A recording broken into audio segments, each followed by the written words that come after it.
2, 1. Vamos. Señoras y señores, buenas tardes. Damos inicio a los encuentros zonales del 16º Congreso Católicos y Vida Pública, Encuentro, Diálogo y Ciudadanía desde la Fe, organizado por las instituciones Santo Tomás y liderado por la Dirección de Formación e Identidad. Durante esta jornada, les invitamos a reflexionar de la mano de los testimonios de nuestros invitados para respondernos la siguiente pregunta. ¿Cómo el Evangelio puede y debe iluminar aspectos de mi vida personal, social y laboral? A lo largo de la transmisión podrán hacer sus consultas en el chat de preguntas y respuestas en Teams. Agradecemos a las autoridades que hoy nos acompañan y de manera especial a nuestros queridos estudiantes y académicos de Santo Tomás presentes de Chillán a Punta Arenas y a nuestros expositores invitados que darán contenido y forma a los diversos momentos de este encuentro. Sean todos muy bienvenidos. Como inicio formal del Congreso, les invito a escuchar a continuación las palabras del rector de las instituciones Santo Tomás de Concepción y Los Ángeles, señor Roger Sepúlveda Carrasco. Muchísimas gracias. Bueno, en primer lugar quisiera saludar y agradecer a todos quienes se dieron el tiempo de poder compartir esta tarde este Congreso de Católicos y Vida Pública en una versión zona sur, y que además nos convoca con un tema que creo que tiene más importancia en este lugar que en otra, digamos, que tiene que ver con el medio ambiente y los recursos naturales en términos generales. Creo que, por otro lado, en esta oportunidad, este Congreso nos plantea un tremendo desafío que ya en su 16ª versión, por primera vez nos vemos enfrentados ante la obligación y el desafío de transformarlo en un Congreso online. Yo creo que eso fue como el primer impacto, digamos, que tuvimos de decidir llevarlo a un formato telepresencial, porque claramente la pandemia nos impide poder hacerlo presencialmente como lo hacíamos año a año desde la Universidad de Santo Tomás, ya sea en Santiago o en otras ciudades de Chile. Desde ese punto de vista también creo que es un tremendo aporte el poder contar con muchos de los panelistas que quizás en el formato tradicional no hubiesen podido participar por encontrarse con distintas agendas. Muchos se encuentran en distintos lugares de Chile y el mundo. Por lo tanto, van a poder integrarse de esta forma desde cualquier parte del mundo y sin tener la restricción física. Yo creo que eso es un tremendo aporte que podemos tener ahora y que probablemente llega a complementar las actividades que hagamos al futuro. Y también me gustaría referirme al motivo por el cual estamos en estas condiciones, digamos, que tiene que ver precisamente con esta pandemia del COVID-19, que yo creo que nos ha hecho reflexionar más que nunca desde la perspectiva, ¿cierto?, de la fe católica respecto de cuál es nuestro rol, cuál ha sido nuestro comportamiento y cómo estamos cuidando de esta casa común que también menciona el Papa Francisco en su encíclica Laudato Si. Estoy seguro que vamos a tener bastante que conversar dentro de esta jornada en relación a estas materias y también dejarlos cordialmente invitados a la actividad del día de mañana, donde se va a hacer el plenario nacional, ¿cierto?, durante todo el día.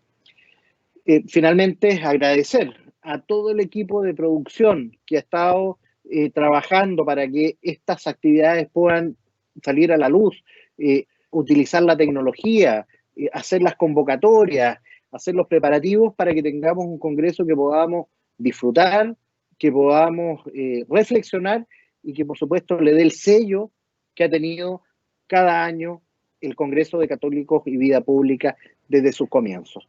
Así que, sin más, quisiera reiterar los agradecimientos a cada uno de ustedes y le devuelvo el micrófono, ¿cierto?, a nuestro locutor y les envío un gran saludo a todos. Gracias.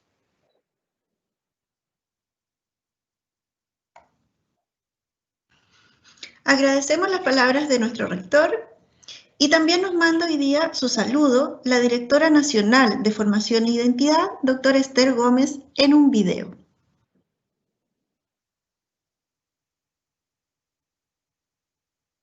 Hola, muy buenas tardes. Soy Esther Gómez, directora nacional de Formación e Identidad, y les quiero dar la más cordial bienvenida a esta 16ª versión del Congreso de Católicos y Vida Pública.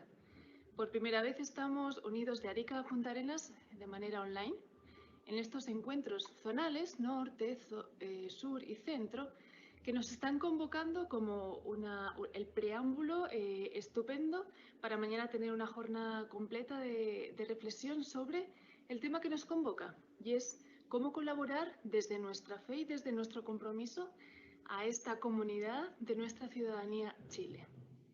Un Chile de hermanos es lo que todos aspiramos a conseguir, y ahí la fe nos da una orientación y una luminosidad muy grande, porque por la fe yo puedo reconocer en el otro un hermano mío, un hijo de Dios, con el que comparto un origen común y una meta común, que es el cielo. Eso también me orienta en mi quehacer, porque si yo sé que esta vida, mi vida aquí, es un camino, una peregrinación, es decir, esta es una ciudad en la que yo me desempeño, pero no es la ciudad definitiva, que es el cielo, entonces mi empeño y mi compromiso va a ser mucho mayor, pero también iluminado por esta mirada de eternidad. Todo lo que yo haga aquí puede tener una repercusión para el cielo.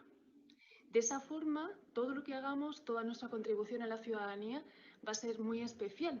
Esa es la idea, que a través de estos encuentros y del entusiasmo que nos transmitan los testimonios que vamos a escuchar de un compromiso, de una contribución, de una responsabilidad personal y social, cada uno sigamos aportando nuestro granito de arena. Como Santo Tomás llevamos ya 15 años tratando de aportar un poquitito desde la fe a la vida pública, y por eso año a año seguimos convocándoos. Muchas gracias, por lo tanto, por su respuesta, por su participación. Especialmente quiero agradecer a los invitados que tan gentilmente nos van a iluminar, nos van a compartir con nosotros sus testimonios de vida y sus reflexiones sobre este empeño por construir una ciudadanía mejor, más sana, según la voluntad de Dios.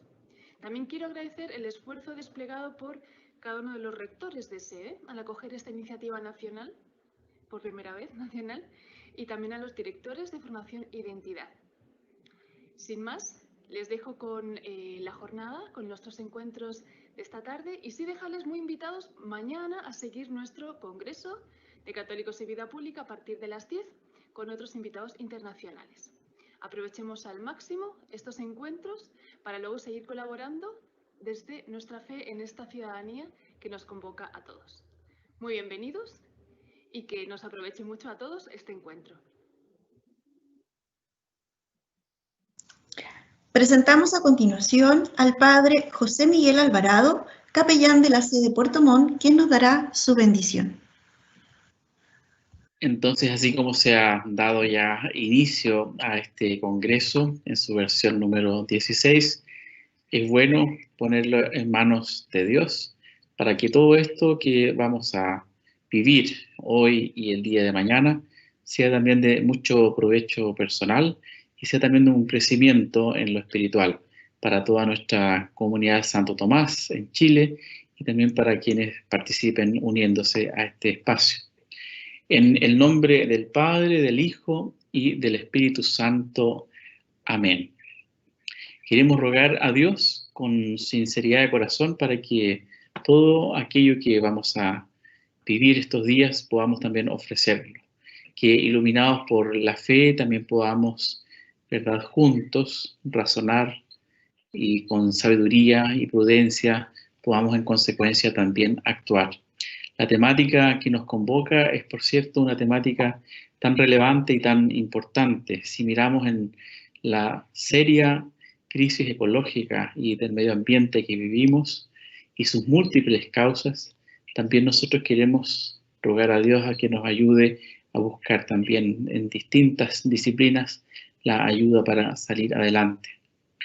En ese espíritu también es que quiero invitarles a que nos unamos a una oración, que es una oración de gratitud a Dios por la creación.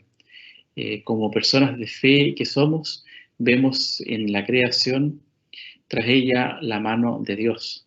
La ha hecho tan hermosa, tan preciosa para que la podamos habitar, que por lo mismo hacemos el compromiso y renovar el compromiso de cuidarla, amarla, protegerla, pensando no solo en nosotros, sino también en las presentes y futuras generaciones. Dios, tú creador sabio, nos sentimos maravillados ante todo cuanto has creado, las montañas, los ríos, los mares, las plantas, las flores, los animales. Y como corona de tu creación, nosotros los seres humanos, a quienes has entregado la tierra para que la cuidemos con amor. Dios, tú creador sabio, enséñanos a asombrarnos ante las maravillas de tu creación. Concédenos un profundo sentido de respeto y amor por todo lo que nos rodea, para que tratemos a todas tus criaturas con delicado cuidado y así tu reino se haga visible. Amén. Y que Dios nos bendiga a cada uno de nosotros, principalmente a nuestros expositores. En el nombre del Padre, del Hijo y del Espíritu Santo. Amén.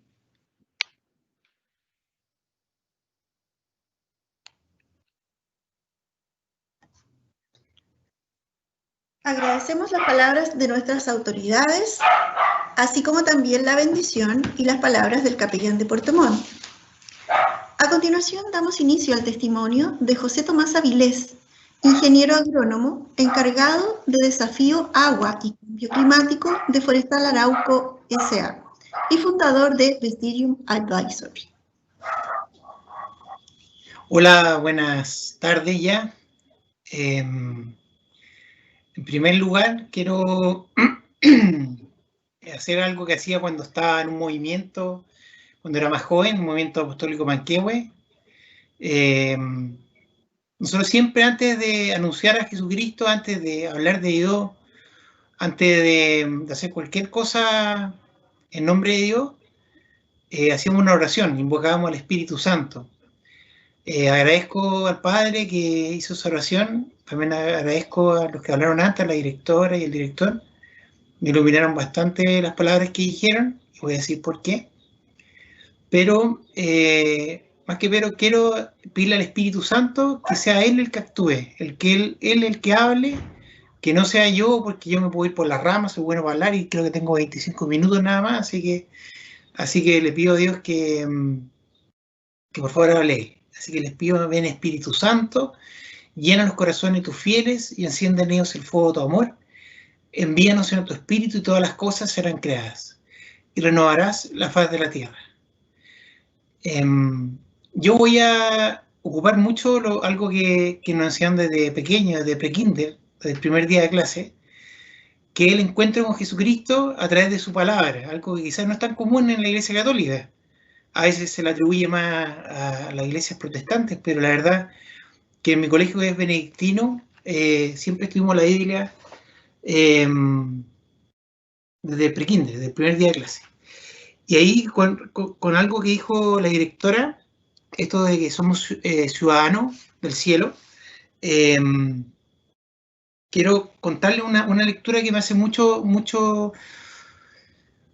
sentido respecto a mi vida, a mi vocación, ¿ya? Cuando murió mi abuelita, la Abuelita Eugenia, ella era mi nexo con Jesús. Yo siempre iba a verla de sus últimos años de vida y rezábamos juntos, leíamos la Biblia. Y juntos buscábamos a Dios. Yo en ese entonces no estaba muy cerca de Dios. Bueno, ahora no te apoyo que sea el gallo más cerca, pero al menos lo intento. Y ella, cuando murió, yo estaba llorando, me acuerdo, me junté con mi director espiritual y le dije, no sé qué voy a hacer ahora que se murió mi abuela, ¿cómo voy a creer en Dios si ya no creo en Dios? Ya no, pues era mi primer año de universidad y me he alejado mucho de Dios. Y bueno, me dijo, voy a buscar un libro.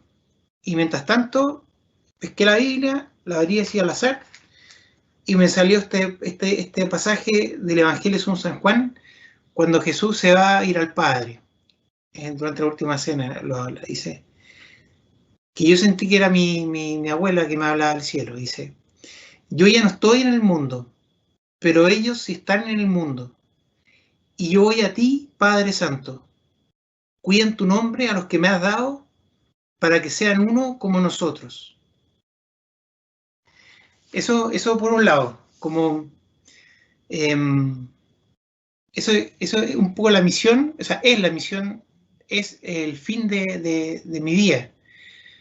Llegar al cielo. Muchas veces lo he querido, incluso cuando era más joven, decía, chuta, feliz de morirme, voy a irme al cielo. Pensando que me iré al cielo, yo creo que me voy a ir, espero, por gracia de Dios.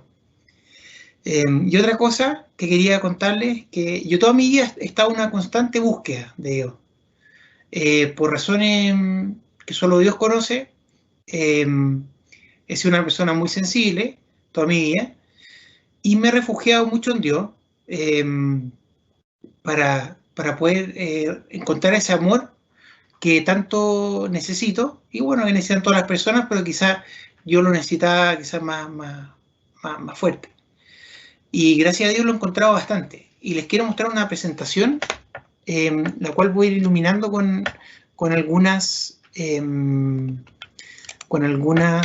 lecturas también. A ver dónde está. Aquí.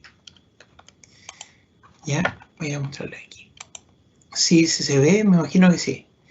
Bueno, aquí de chico, yo iba a misiones en el colegio en San Benito.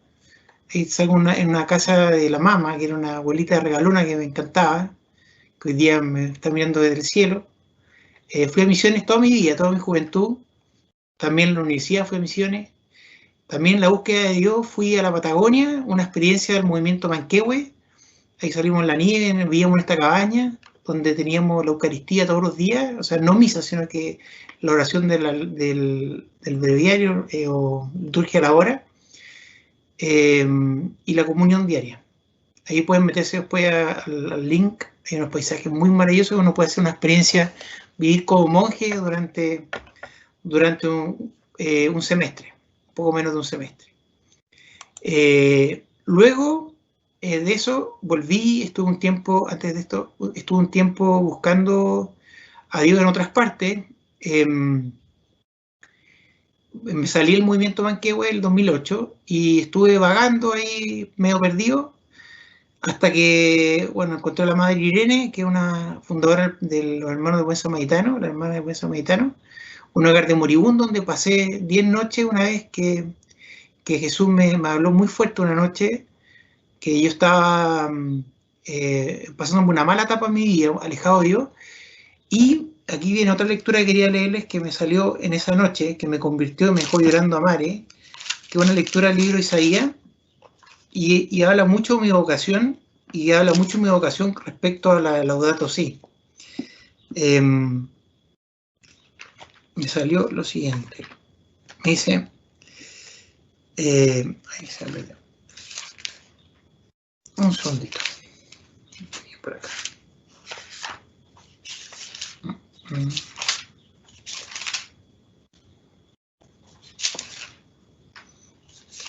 Va. Aquí está. Se llama Misión del Profeta, del libro de Isaías. El Espíritu del Señor Yahvé está sobre mí, por cuanto me ha ungido Yahvé a anunciar la buena nueva a los pobres, me ha enviado a vendar los corazones rotos, a pregonar a los cautivos la liberación y a los reclusos la libertad, a pregonar año de gracia a Yahvé, para consolar a todos los que lloran. Se llamarán robles de justicia, plantación de Yahvé para manifestar su gloria. Luego pasó el tiempo. Esa noche lloré como loco, con el corazón hecho pedazo, y fui a alojar 10 noches a este hogar de moribundos, donde fue una maravilla preciosa. Y luego de eso me salí, entré a trabajar al mundo privado, salí de todos los movimientos, todas las cosas religiosas, y me metí al tema del cambio climático, ¿ya? A trabajar en huella de carbono principalmente. Y empecé a escuchar todas estas cosas que uno escucha, todas estas cosas tan dramáticas, tan desastrosas, que incluso también la encíclica las recoge bastante. Toda esta gran crisis que hay. Al ojo del mundo, esto del cambio climático, de la contaminación y todos los desastres que están pasando es como el fin del mundo. Un mundo sin esperanza, un mundo que en las noticias lo único que muestra son malas noticias. Pero eso no está de acuerdo con lo que me decía el señor. Yo entré a Arauco y quería anunciar la buena noticia, porque aquí tengo una presentación que hice el año 2017, está la fecha, y tenía en mi presentación, huella de carbono forestal, una vocación para servir a Dios, mi familia, la iglesia y Arauco. Y tenía la lectura: el Espíritu del Señor está sobre mí porque el Señor me ha ungido para enviar la buena noticia, para llevar la buena noticia a los pobres. Y recuerdo ese año me metí al Movimiento Católico Mundial por el Clima, y les quiero mostrar un poco lo que me pasó.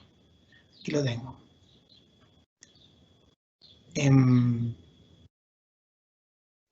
A ver si se abre. Aquí está. Este es un video que hicimos cuando vino el Papa. Cuando vino el Papa a Chile, lo hicimos un poquito antes con el Movimiento Católico. Ahí sí.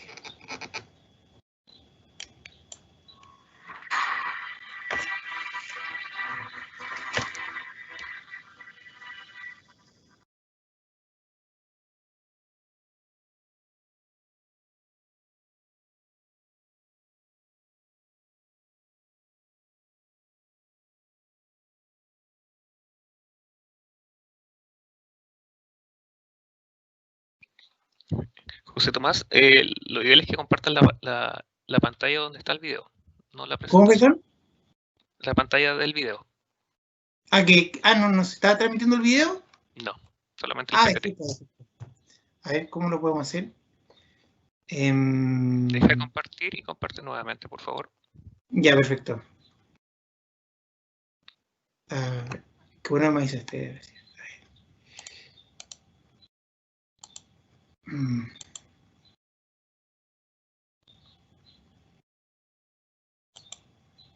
Va.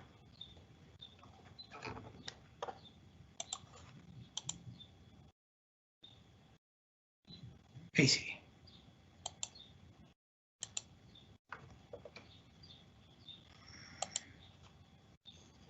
Ahora sí.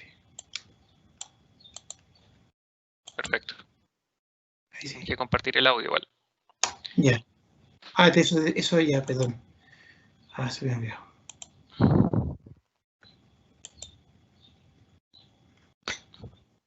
Al momento de compartir, te aparece un recuadro al lado izquierdo. O arriba, mira arriba. Sale compartir audio. Ahí. Super.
Luego, también me pasaba que esto que dice la encíclica, que como hoy el mundo, después de un tiempo de confianza irracional en el progreso y la capacidad humana por parte de la sociedad, está entrando en una etapa de mayor conciencia. Ahí, ¿qué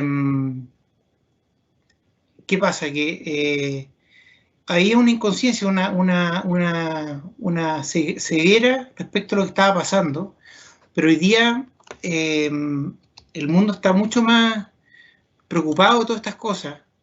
De hecho, aquí tengo una presentación que he hecho. Perdonen que cambie, aquí está. El mundo está mucho más preocupado de que antes de estas cosas.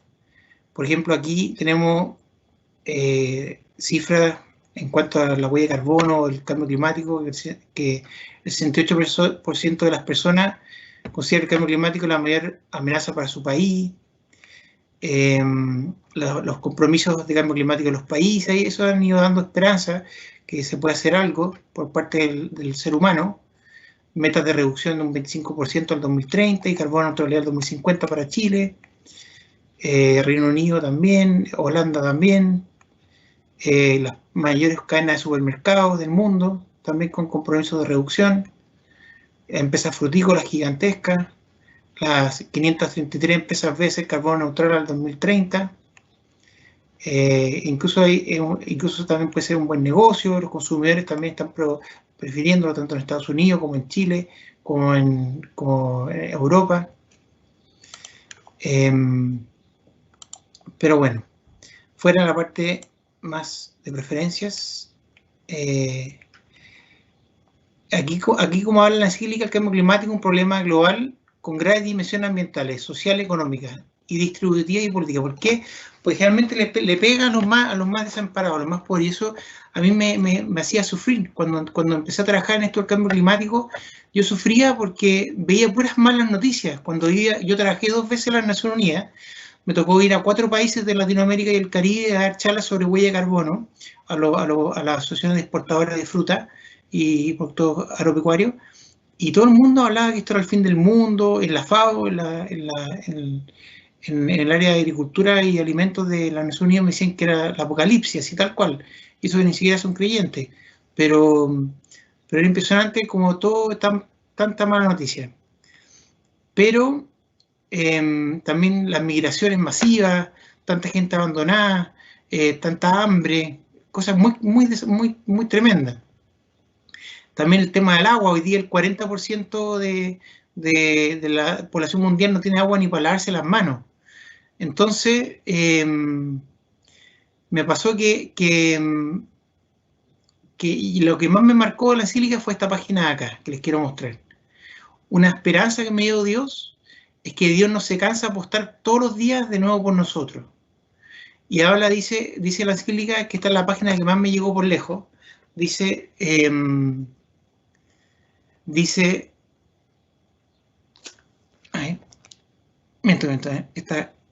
esta acá, perdón, esta era, disculpen. ¿Qué tipo de mundo queremos dejar a quienes nos sucedan? A los niños que están creciendo. Esta pregunta no afecta solo al medio ambiente de manera aislada, porque no se puede plantear la cuestión de modo fragmentario. Cuando nos interrogamos por el mundo que queremos dejar, entendemos sobre todo su orientación general, su sentido, sus valores. Si no está latiendo esta pregunta de fondo, no creo que nuestras preocupaciones ecológicas puedan lograr efectos importantes. Pero si esta pregunta se plantea con valentía, nos lleva inexorablemente a otros cuestionamientos muy directos. Y aquí esto es lo que a mí me dejó vuelto loco, dijo.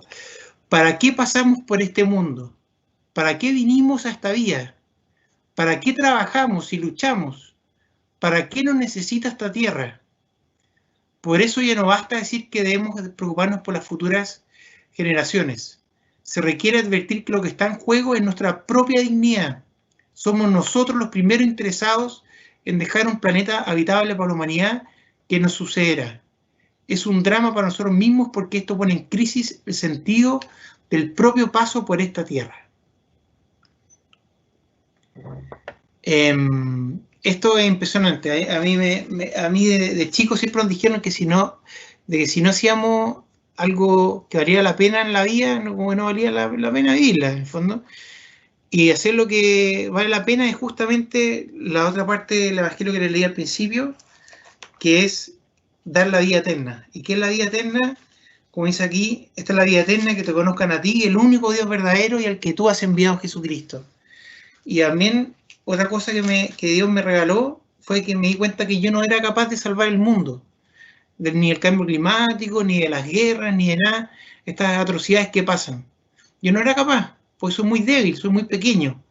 Pero el Papa Francisco, cuando yo estaba trabajando para Naciones Unidas, para el Inventario Nacional de Huella de Carbono de Chile, dijo en el encuentro mundial en el Día Mundial del Medio Ambiente, el 5 de junio del 2013, habló sobre la creación, sobre Adán y Eva, cómo Dios había hecho al hombre y le quedó bien, y lo hizo en el jardín del Edén para que cuidara la tierra, le hiciera producir, pero lamentablemente la humanidad se creía dueña y Dios, y depredaba la creación. Pero después dijo una cosa que me dio mucha esperanza, dijo, acuérdense de algo, el Señor también, acuérdense de la lectura de los 5 panes y 2 peces.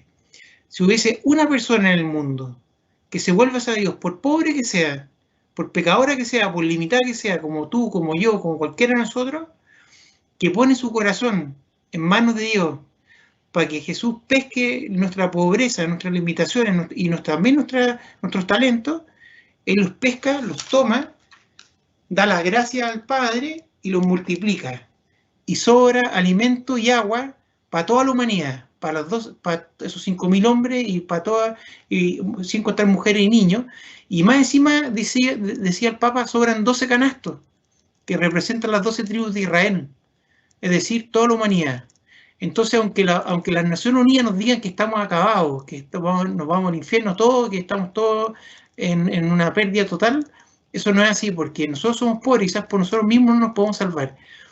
Pero si nos ponemos en manos del Padre, en manos de Jesús, nuestros 5 panes y 2 peces, la humanidad, lo pequeños que somos, Él va a hacer milagro y va a salvar a todos. Y más encima, igual algún día esto se va a acabar, pero después vienen cielos nuevos y tierras nuevas, y donde no va a haber más llanto ni lágrimas, porque el Señor va a consolar todos los corazones. Esa es la gran promesa de Jesús en el Apocalipsis.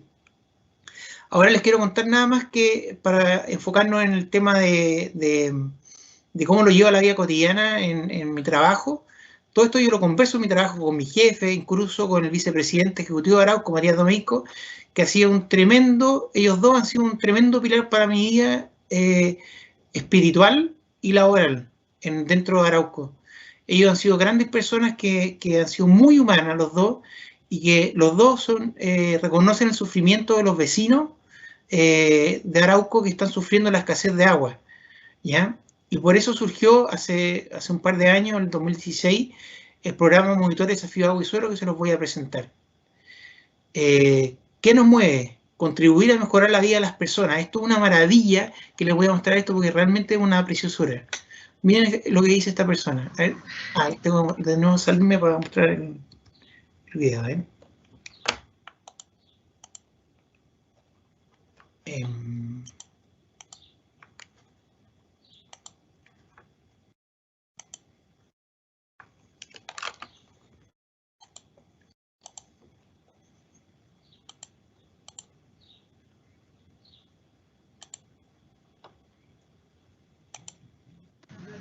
Esta experiencia ha sido extremadamente enriquecedora.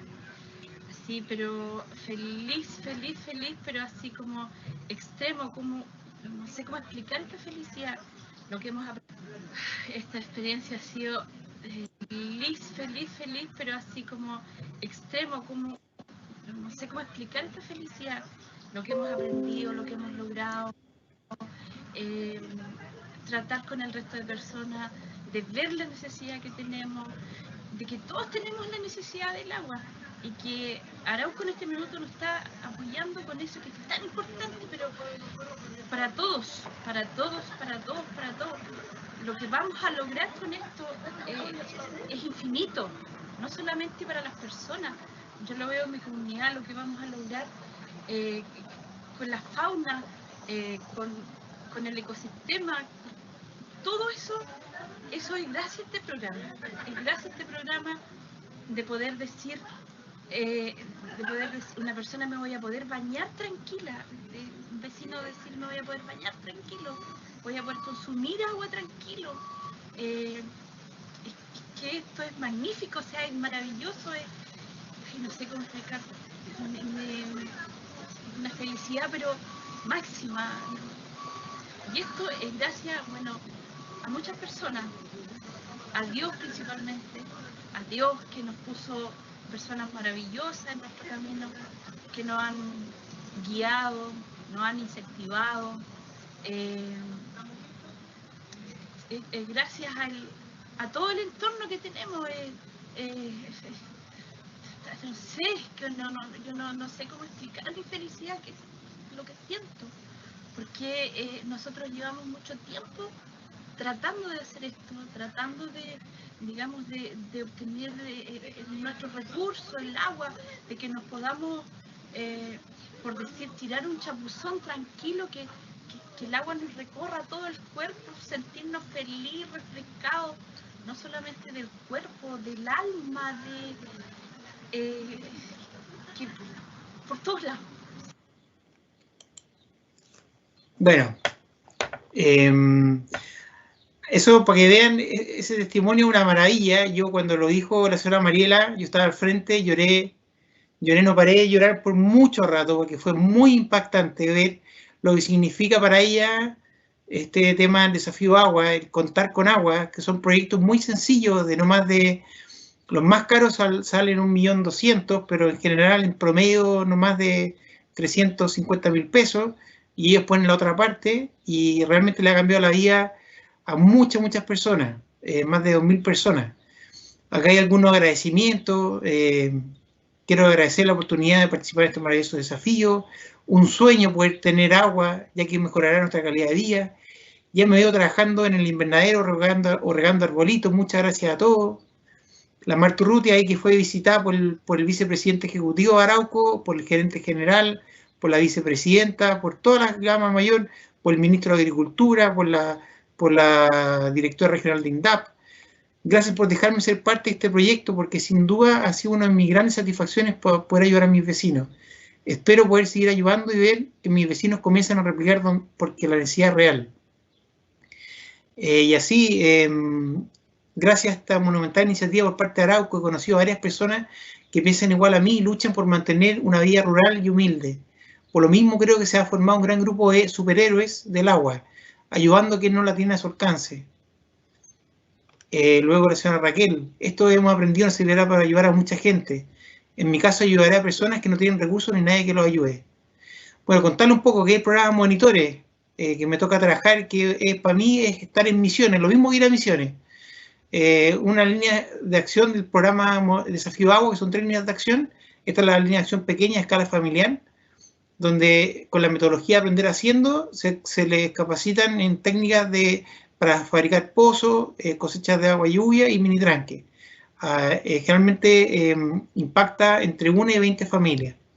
Es un programa impulsado por Forestal Arauco con la estrecha colaboración de CORMA y busca contribuir a mejorar las condiciones de vida de las comunidades vecinas, generando soluciones colaborativas para facilitar su acceso al agua. Yo hablo de esto porque para mí, ahí salgo haciendo un pozo, acá salimos cosecha agua de techo, con estanque y un mini tranque. Para mí esto ha sido una maravilla. Yo me siento realmente lleno de Dios en esto.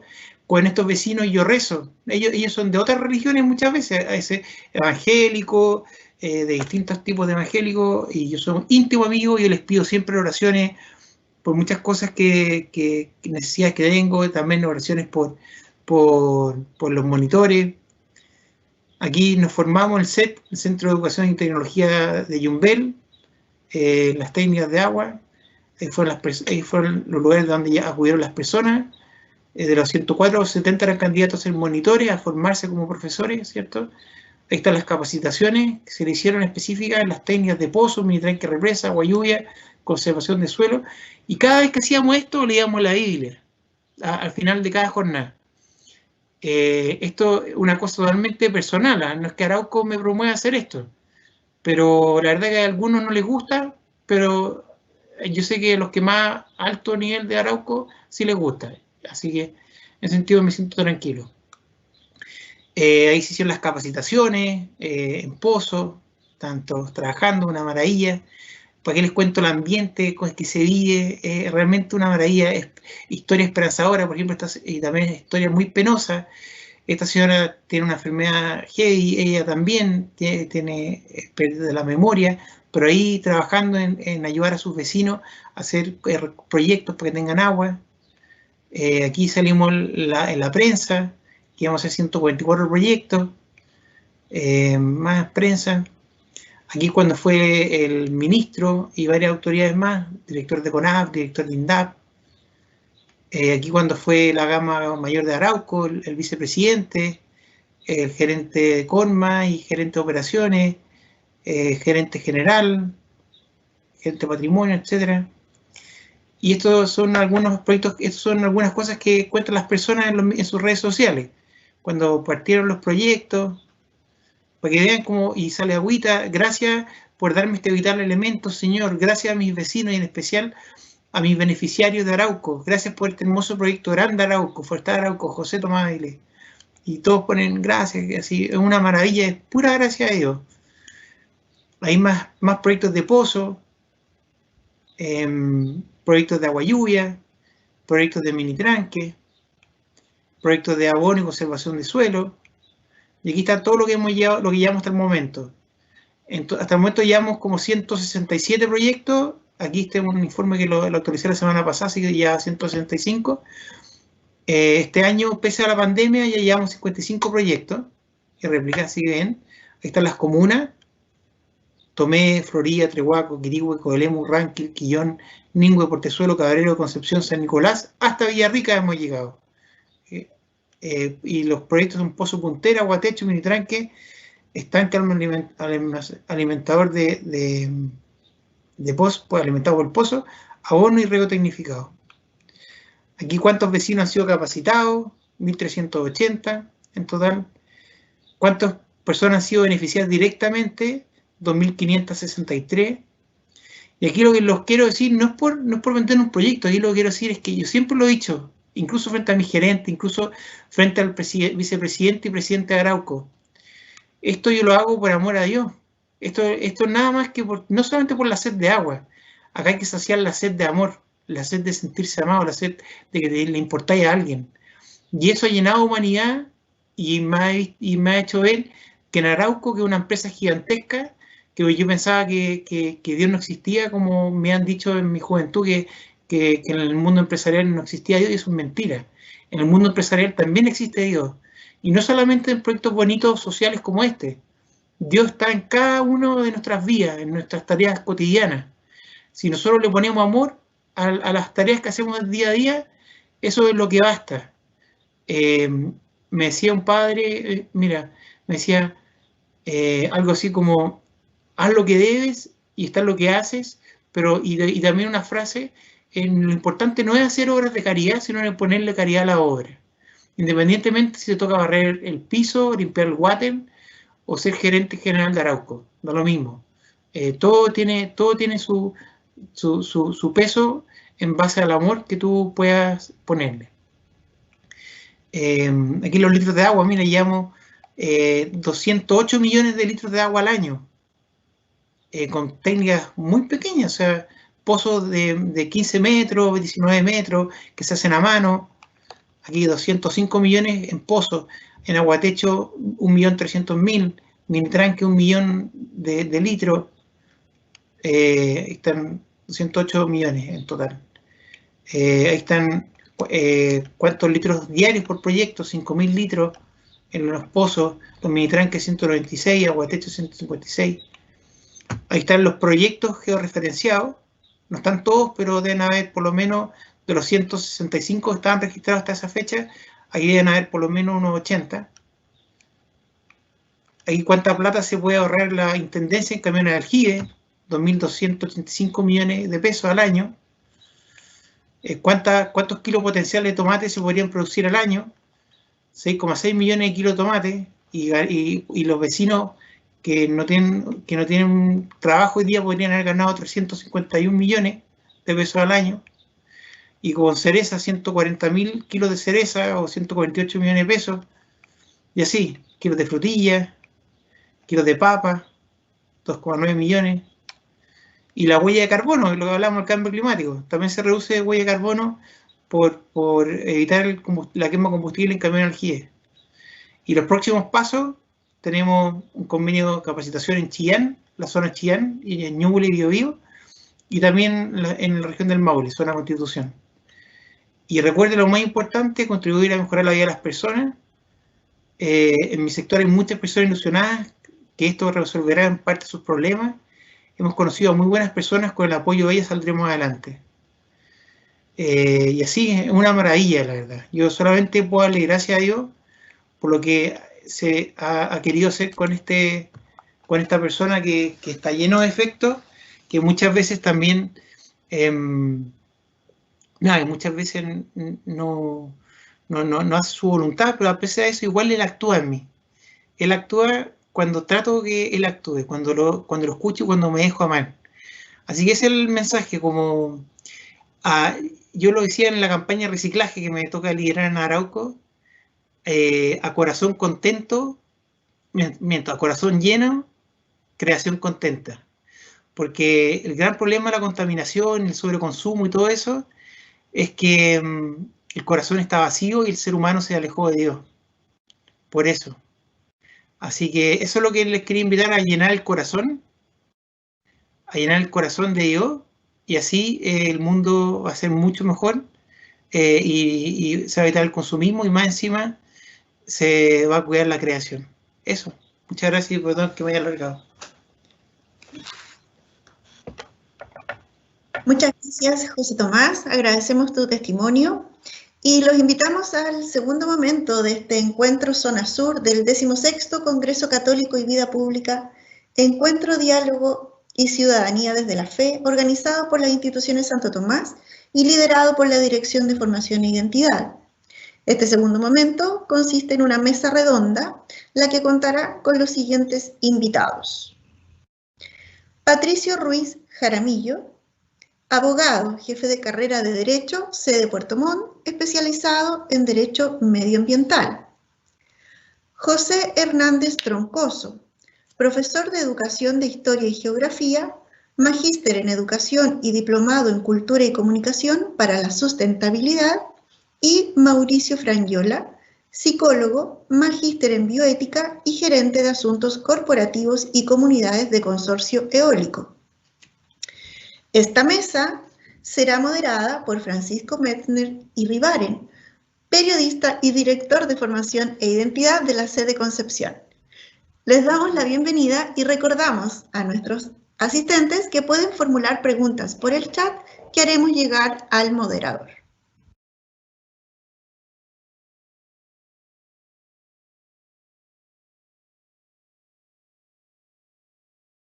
Bien, buenas tardes a todos, un gusto saludarlos.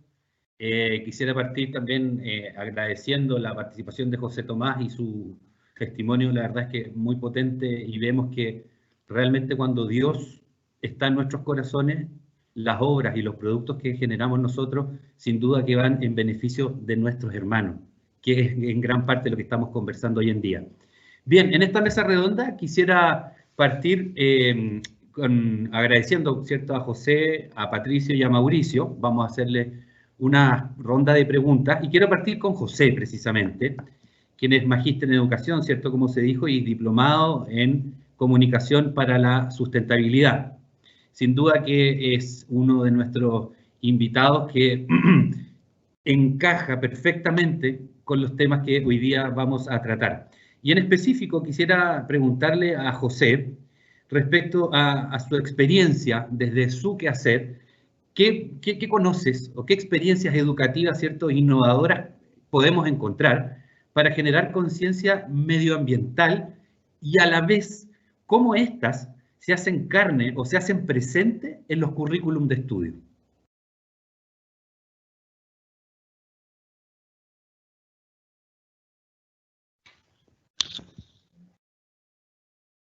Hola, muy buenas tardes a todos y a todas. Muchas gracias por la invitación, por el espacio que me dan para poder conversar entonces junto a todos ustedes. Primero, yo creo que esta pregunta tiene dos partes importantes en el sentido de qué hablamos cuando hablamos de conciencia. Creo que es un punto importante de poner como en claro. Sobre todo cuando estamos hablando de, cuando hablamos de conciencia generalmente tenemos que hablar de responsabilidad. Es decir, esa responsabilidad que tenemos cuando nosotros somos capaces de reconocer nuestros actos, ¿no es cierto?, nuestras decisiones, y que éstas tienen un impacto en el mundo, ¿no es cierto?, y de que en este mundo están las personas, están el medio, ¿no es cierto?, ese otro. Y que justamente como avance civilizatorio muchas veces ese otro generalmente siempre se va ampliando. En algún momento, en términos históricos, ¿no es cierto?, eran solamente, por ejemplo, los blancos o solamente los hombres, pero cada vez más se va ampliando ese otro y se le va otorgando entonces esta legitimidad. Un ejemplo súper claro, el tema de la ley Cholito, que se promulgó hace poco tiempo, un par de años, ¿no es cierto?, que integra entonces a partir de una legislación a los animales. Ahora, eso en una parte, entonces, para pensar en esta experiencia educativa, de cómo entonces la podemos pensar para generar esta conciencia, esta necesaria conciencia, o como dice el Papa Francisco en su encíclica, tomar dolorosa conciencia, ¿no es cierto? Puesto que cuando nos damos cuenta de nuestro comportamiento, probablemente eso nos va a generar cierta dolor, ¿no es cierto? Pero un dolor responsable también.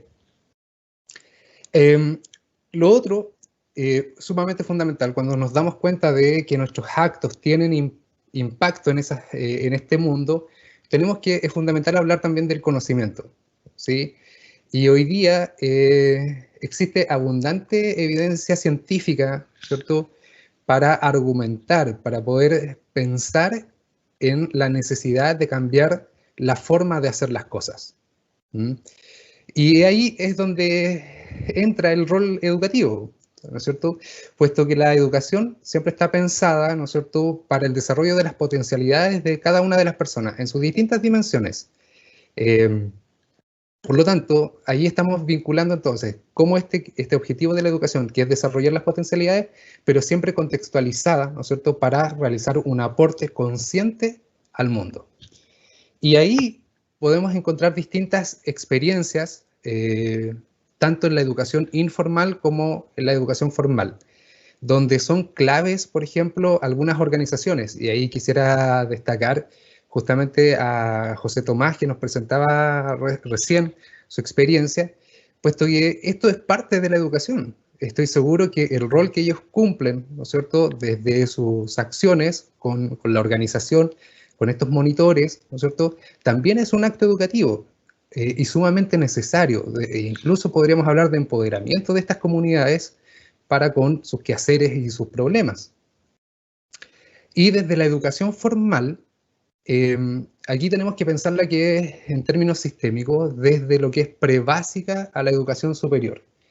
Y sin duda es como difícil poder encontrar una receta para dar cuenta, ¿no es cierto?, de cómo se debería integrar, puesto que en cada una de las organizaciones o de las unidades educativas deberían pensarse de acuerdo justamente a los objetivos que se buscan dentro de las comunidades, poder desarrollar estas experiencias.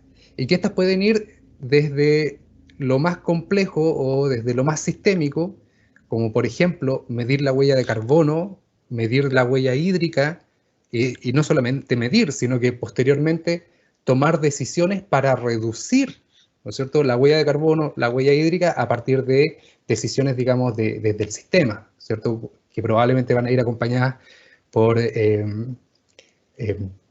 digamos, algún tipo de inversión o de cambio dentro de la gestión propia, ¿cierto?, de la institución. El tema del reciclaje, por ejemplo, también, ¿no es cierto?, incorporar un sistema de reciclaje que funcione, que lleguen los residuos a un buen lugar donde se ponga en valor, etc. Y también desde las acciones más particulares en cada una de las instituciones.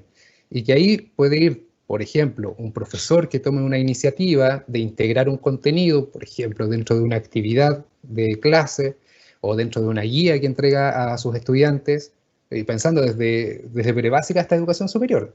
Todos aquí podemos hacernos responsables de eso y tomar esas decisiones entonces particulares y personales desde nuestro propio rol. Y ahí también pueden haber otras, como por ejemplo cambiar un estacionamiento de vehículos, ¿no es cierto?, por un estacionamiento para bicicletas, promoviendo entonces la movilidad, ¿no es cierto?, digamos, sin contaminación. Es decir, todas las experiencias educativas que se puedan desarrollar dentro de las escuelas tienen que estar pensadas primero desde los objetivos que se quieren promover y lo otro en consideración de los saberes, las preocupaciones y las distintas capacidades que tienen las mismas comunidades para poder desarrollarlas.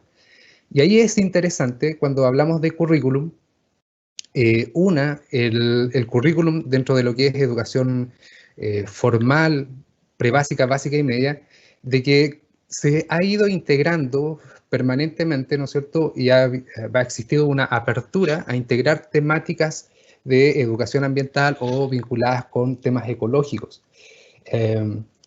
Por ejemplo, nosotros probablemente los más antiguos aprendimos a leer con algunos cuentos, ¿no es cierto?, que relataban sobre automóviles, sobre viajes al espacio, etcétera. Pero hoy día, si ustedes revisan, ¿no es cierto?, los textos escolares de los estudiantes están aprendiendo a leer con otro tipo de cuentos, de cuidar el bosque, cuidar la naturaleza, cuidar a los seres vivos, etc. Es decir, pero allí, entonces, siempre y en todas las asignaturas, en todo el currículum, nosotros vamos a poder encontrar una oportunidad para poder hacer educación ambiental, para poder promover entonces estos cambios, ¿no es cierto?, tan necesarios. Y más allá de la construcción de un currículum en especial, propio, ¿no es cierto?, porque se ha promovido desde algunos círculos como de instalar la asignatura de medio ambiente, ¿sí?, o la asignatura de sustentabilidad. Es válido considerarlo entonces más bien como un eje transversal, es decir, el profesor que va a ver en educación superior, por ejemplo, contabilidad financiera 3, ¿cierto?, bueno, también tiene que hacerse responsable y decir, bueno, yo en la contabilidad financiera también puedo ver, tocar, ¿no es cierto?, y observar y hacer conciencia hacia la sustentabilidad o hacia la educación ambiental. Perfecto, José, te agradezco mucho y muy importante lo que señalas, y aprovecho de enganchar con la siguiente pregunta que le voy a hacer a Patricio, ¿cierto? Patricio Ruiz, quien, como se señalaba en su presentación, es abogado, es docente en Derecho Ambiental y está cursando un magíster en Derecho Ambiental. Y me quiero enganchar para preguntarle a Patricio la Laudato Si. La Laudato Si, que es esta encíclica, ¿cierto?, del año 2015 que el Papa Francisco nos entregó y que tuvo tanta repercusión, porque en ningún momento la Iglesia previamente a Francisco había abordado el tema de la casa común, de la ecología, si bien existían ciertos lineamientos. Entonces, Patricio, tú como docente en Derecho Ambiental, y respecto a este punto en específico, ¿cierto?, ¿qué oportunidades ves que abre precisamente la encíclica Laudato Si a nuestra relación con el medio ambiente en Chile? ¿Y cuál crees tú que es su potencial en la formación de una conciencia medioambiental que nos lleve a dar ese paso necesario para pasar de lo declarativo a la acción? Muchas gracias, Francisco. Bueno, gracias también a todos ustedes por la invitación y también por su participación. Respecto de Laudato Si, ¿cierto? Laudato Si, alabado sea mi Señor, decía San Francisco de Asís, y a partir de ahí, obviamente, eso lo decía relacionado con lo que era para Francisco Asís la hermana tierra, ¿ya? Ahora, Laudato Si es la encíclica, ¿cierto?, documento solemne de la Iglesia, relacionado obviamente con temas de la doctrina de la Iglesia, y que en este caso, obviamente, más que apuntar a un grupo exclusivo o un grupo objetivo, ¿cierto?, lo hace a todos nosotros los seres humanos, ¿cierto?, a quienes vivimos en esto que se denomina la casa común. Ahora, el sumo pontífice, en este caso, el Papa Francisco, reitera en la encíclica, ¿cierto?, que son alrededor de 200 páginas, reitera la idea de que, esta casa común debe conservarse a través de lo que es el concepto del desarrollo sustentable. Es el concepto que nosotros manejamos en el derecho, ¿ya?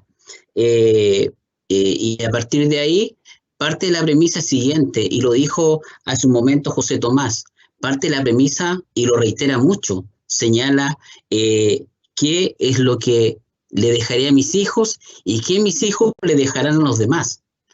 A partir de ahí, lo que yo puedo hacer y proyectarlo también, ¿cierto?, a mi docencia, a mis alumnos, a las demás personas, ¿cierto?, es ver qué es lo que propone Francisco, porque Francisco lo que hace en la encíclica, en definitiva, es resumir nuestros problemas ambientales 50 años atrás, o 55, considerando que esta data es 2015. Lo que hace es dar cuenta de cuál es el problema que actualmente tenemos en materia medioambiental, cómo se genera, cuáles fueron las causas. Ahora, respecto a la solución, ese es el tema, cómo proyectamos eso a nuestra legislación. Yo cuando reviso la normativa, porque es un tema que a mí me corresponde, ¿cierto?, en mi cátedra, revisar el tema medioambiental, revisar la normativa medioambiental, ver cómo el tema de la participación medioambiental influye también en los cambios medioambientales, inicio siempre, ¿cierto?, con el llamado a la conciencia de qué podemos hacer nosotros para modificar las conductas, ¿cierto?, a través del derecho, y terminar en definitiva con que la aplicación normativa, ¿cierto?, produzca un cambio. Ahora, si volvemos al Laudato Si, encontramos un concepto muy claro al respecto. Este es el concepto de un nuevo estilo de vida. ¿Qué significa eso? Lo que nos propone Francisco precisamente es una nueva ética, una nueva forma de vida. Lo que indica Francisco, en definitiva, es que hasta el momento lo que llamamos desarrollo sustentable ya es solamente progreso económico que trata de orientar, ¿cierto?, o esparcirse para que aquel que es pobre, ¿cierto?, mejore su situación económica, pero en definitiva significa solamente alentar el consumismo excesivo, ¿cierto? Ahora, es interesante este capítulo sexto de Laudato Si, que se refiere precisamente a esta nueva ética, a esta nueva enseñanza, ¿cierto?, de lo que es el medio ambiente. ¿Y por qué es importante? Porque establece principios tan básicos como, por ejemplo, fundamentos de esta ética, como son el amor social, la solidaridad, la humildad, la sobriedad, el crecimiento sano, la bondad, la belleza, la responsabilidad. Estos son conceptos muy aterrizados, ¿eh? Son conceptos prácticamente de una clase, ¿cierto?, o de una primera clase en la que nosotros introducimos a nuestros alumnos en lo que va a ser el concepto de derecho ambiental o lo que van a ser las instituciones de derecho ambiental. Y todo eso obviamente lo hemos reflejado en nuestra cátedra, en nuestra enseñanza. Y como conclusión entonces, ¿cierto?, y ya respondiendo, haciendo una conclusión a lo que tú me preguntas, Francisco, Laudato Si hace un resumen, ¿cierto?, de lo que es actualmente nuestra situación, nuestro estado, ¿cierto?, ecológico, medioambiental, y la invitación que nos hace es a modificar nuestra forma de ver el sistema, de ver el medio ambiente, y saber que estamos insertos dentro de ese medio, y que nosotros estamos prácticamente, o que tenemos en este caso, el papel activo para poder modificar conductas, y a partir de esa, entre comillas, ética nueva, podemos terminar mejorando el ambiente en el que vivimos. Eso es desde el punto de vista, Francisco, lo que puedo responderte. Muchas gracias, te agradecemos. Sin duda, gracias, y me dejas el pie precisamente para pasar a la consulta con Mauricio. Mauricio, ¿cierto?, que es psicólogo, ya lo presentaron, magíster en bioética y gerente de asuntos corporativos y comunidades del consorcio eólico. Mauricio, terminaba Patricio precisamente hablando desde la ética, ¿cierto? Y desde ese punto me gustaría engancharme para preguntarte precisamente, desde el principio de la ética, de la responsabilidad, ¿por qué crees tú difícil lograr este cambio conductual que estamos conversando, y quizás no solamente desde las personas, sino que también desde las propias empresas. Existe instalada esa sensación, y como decía Patricio, que vivimos en una vorágine que tiene más que ver con una producción a grandes escalas que a pensar en la persona en sí. ¿Tú qué opinas respecto, Mauricio? El micrófono es tuyo. Oye, antes de pasar a la pregunta, primero quisiera agradecer la invitación en este espacio, después de tantos años de pertenecer yo a Santo Tomás, casi 14 años. Para mí es todo un privilegio y un honor que me hayan invitado en calidad de expositor, ya que yo siempre estuve al otro lado de la mesa como organizador. Y en ese sentido, agradecer al rector, a ti, Francisco, a Cintia, a Esther, a todas las personas que están detrás de esta producción, como se habló al principio, porque la verdad, para ser súper honesto, nunca imaginé que iba a estar yo en el lugar de expositor. Y es bien grato poder vertir, por supuesto, no solo los conocimientos y experiencias actuales en el cargo, en el rol que me toca vivir, sino que también complementados con todos esos años que vivimos, por supuesto, en Santo Tomás. Entonces, desde ahí, muchas gracias a todos ustedes. Ahora, haciéndome cargo de la pregunta, claro, hoy en día cuando nosotros nos encontramos, por supuesto, preguntándonos por estos temas medioambientales e incluso por otros temas de otra índole, nos encontramos con esta suerte de inconsistencias, por decirlo así, y la pregunta recurrente es, bueno, ¿qué pasa con el compromiso ético, personal, social, qué sé yo, o comunitario? Y ahí uno se pregunta, bueno, ¿a cuál ética se refieren? Porque es bien conocido decir, yo tengo mi ética, tú tienes tu ética, entonces al final parece ser que el concepto como que pierde valía, porque si al final todos tienen una visión distinta de algo, ¿para qué hablar de ese algo de manera unitaria o generalizada? No sé si me estoy explicando. Dentro de las compañías en la cual me toca estar ahora, que es Consorcio Dorico, nosotros nos dedicamos a las energías renovables no convencionales. Entonces, el cuidado del medio ambiente y el compromiso ético o valórico es una cosa súper fuerte. No se puede pensar, por supuesto, en energías renovables no convencionales sin entender al medio ambiente como algo a cuidar y proteger. Eso es lo primero. Entonces, en la práctica, yo feliz en el rol que me toca actualmente porque existe consistencia. Y de ahí me cuelgo un poco con respecto al concepto de la consistencia. Muchas veces las compañías tienen declaraciones de principios o de valores en los cuales sustentan su hacer, o dicen por lo menos sustentar su hacer. Pero nos encontramos que muchas de esas definiciones o directrices a veces no son muy claras y no tienen una bajada, por supuesto, al resto de los colaboradores o incluso en la misma cúpula o jerarquía de la organización, no tienen definiciones claras. Entonces, es más difícil que eso vaya a permear al resto de los colaboradores y, por supuesto, después también a aquellos otros contratistas o, si se quiere, proveedores con los cuales uno pueda trabajar. Y si existen esos articulados de valores o de principios, ellos no tienen, por supuesto, definiciones muy claras. Pareciera ser que por justicia unos entienden una cosa, por justicia otros entienden otra. Entonces, finalmente, cuando se pone en práctica ese principio, ese valor de la justicia, se pone en práctica dependiendo de la definición que tenga cada cual. Y ya otra vez nos encontramos nuevamente con un conflicto porque no existe esa claridad. Por otro lado, también hay una falta de convicción. Muchas veces existe la declaración, pero por otro lado no existe la acción consecuente con esa declaración. Nos declaramos que nosotros vamos a cuidar el medio ambiente, no obstante, tenemos ciertas prácticas que van en contra del medio ambiente. ¿ah? Nos declaramos verde y por otro lado llevamos acciones que contribuyen más a la polución, etc.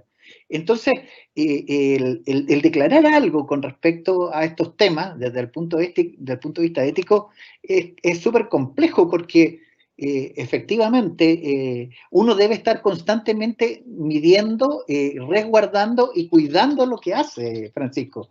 Si uno no hace eso, la falta de consistencia es inmediata y tus colaboradores y las personas que trabajan contigo dicen, bueno, pero ¿cómo puede ser que esta empresa diga que está interesada por esto, pero en la práctica vemos que hace esto otro? ¿Ah?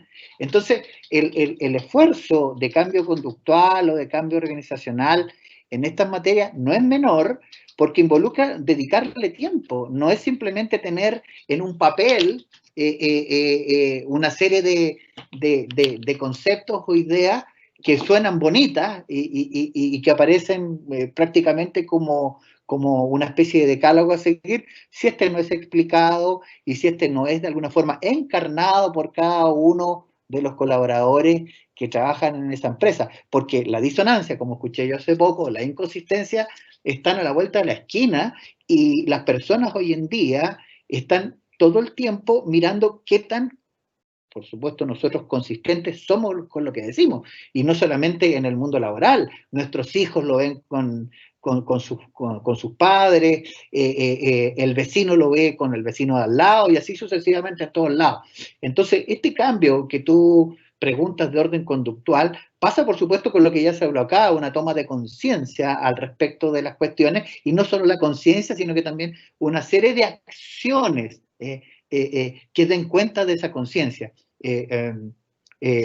A propósito de la educación que decían, el mundo joven hoy en día está mucho más cuidadoso de los temas medioambientales, pero al mismo tiempo vemos que son inconsistentes en algunos casos, porque si bien es cierto, están preocupados, por ejemplo, por la no construcción por poner algún ejemplo, de algunas centrales de pasada hidroeléctrica y todo, no cuidan la energía en otros aspectos. Entonces, las materias de consistencia hoy en día pasan, por supuesto, por esta unión entre lo que se entiende por algo y se encarna en una acción. Perfecto, Mauricio. Agradezco tu respuesta y claro, lo que tú dices es muy cierto. Hay una mirada que probablemente la gente piensa que somos más reactivos que proactivos en ese sentido, y no solo las empresas, sino que nosotros mismos también muchas veces. Y me tomo de esto mismo y del tema del consumismo para volver con José, para preguntarle precisamente y quedarnos en este consumismo, que lo vemos tan desatado, que lo vemos y que se expresa de distintas formas en el mundo del plástico, en el mundo de la ropa, en el mundo de todo es desechable, puedo ir al supermercado y reemplazo lo que tengo, ¿cierto? Y antiguamente las cosas uno las arreglaba, el refrigerador, la tele. Hoy día tú te compras algo nuevo nomás y no hay problema. Pero eso nos tiene que llevar precisamente a reflexionar sobre esta pregunta que le quiero hacer a José, respecto a cuáles crees tú que son las repercusiones del consumismo en el proyecto de vida, de identidad personal y su relación con el medio ambiente en general, José. Ahí me gustaría también volver un poco sobre, justamente primero sobre la idea del consumismo, ¿no? Y volver sobre lo que plantea el Papa Francisco en Laudato Si también, cuando nos encara, ¿no es cierto? Nos encara fuertemente y nos dice, oye, han transformado la tierra, ¿no es cierto?, en un gran depósito de porquería. Y eso es resultado, evidentemente, de la conducta, de nuestra conducta humana, ¿no es cierto?, que vamos usando y descartando, usando y desechando, usando y desechando. Entonces, eso como premisa, en términos de el resultado que está teniendo el modelo de consumo, y pensando también no solamente en el modelo de consumo, sino que en un proyecto de desarrollo que se ha instalado, ¿no es cierto?, a nivel mundial, y que empuja entonces a las personas básicamente a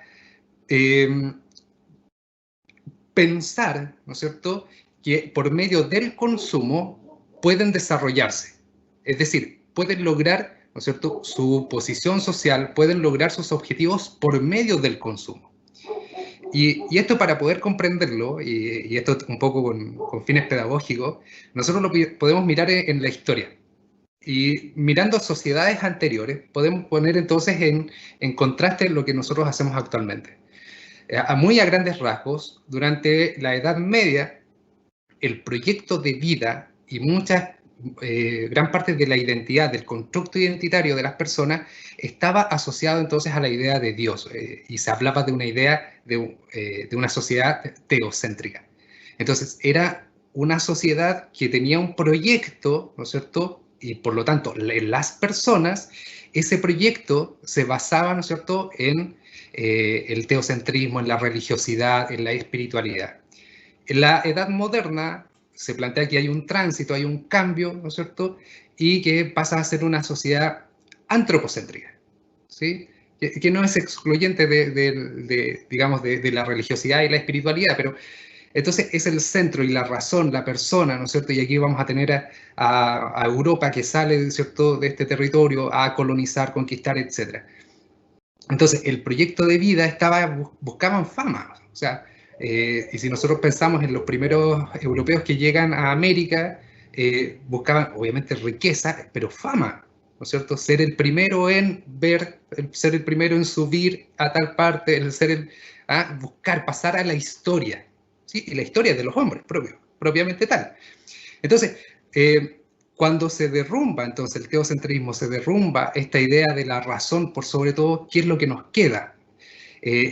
Pareciera ser que es una sociedad que no tiene un objetivo, ¿no es cierto?, que no tiene una idea clara hacia dónde va. Y eso probablemente se traslada, ¿no es cierto?, se traslada a cada una de las personas. Y cuando no queda nada, ¿no es cierto?, pareciera ser que lo único que queda en este espacio casi de no tiempo, queda solamente el presente. Y en el presente es donde está el consumo, la satisfacción de cada una de las necesidades de forma inmediata. Por lo tanto, las identidades de las personas, de cada uno de nosotros probablemente, porque estamos permeados, y de eso hay que reconocerlo, probablemente está permeado entonces por esta idea de realización por medio del obtener cosas, de la realización por medio, ¿no es cierto?, de la obtención del viaje, la ropa, tener un mejor teléfono, por cierto, que hablaban recién de los jóvenes y de la inconsistencia, de cambiar constantemente, etc. Y tal vez entonces, cuando nos sumergimos en esta vorágine de compras, ¿no es cierto?, y nos damos cuenta muy pronto de que muchos de esos gastos son innecesarios. Y aquí me gustaría invitarlos a la reflexión en el sentido, cuando nosotros estamos hablando del gasto, estamos hablando del dinero que utilizamos para gastar, estamos hablando de dos cosas. Una, del tiempo que utilizamos para ganar, ¿cierto?, para obtener ese dinero, por lo tanto, estamos gastándonos la vida, pero también que el dinero es el resultado de los recursos naturales. Es decir, el dinero, la expresión, el billete, ¿no es cierto?, es la expresión de todo un proceso, ¿no es cierto?, que hay detrás de extracción, ¿no es cierto?, y transformación de los recursos naturales hasta obtener ese dinero. Entonces, no solamente nos estamos gastando la vida con el tiempo que utilizamos para ganar ese dinero, sino que también nos estamos gastando los recursos naturales. Ahora, observar esto es súper difícil, verlo esto en términos de la complejidad que conlleva. Y en el sentido de que, y voy a poner un ejemplo súper, no sé, clásico ya creo a esta época.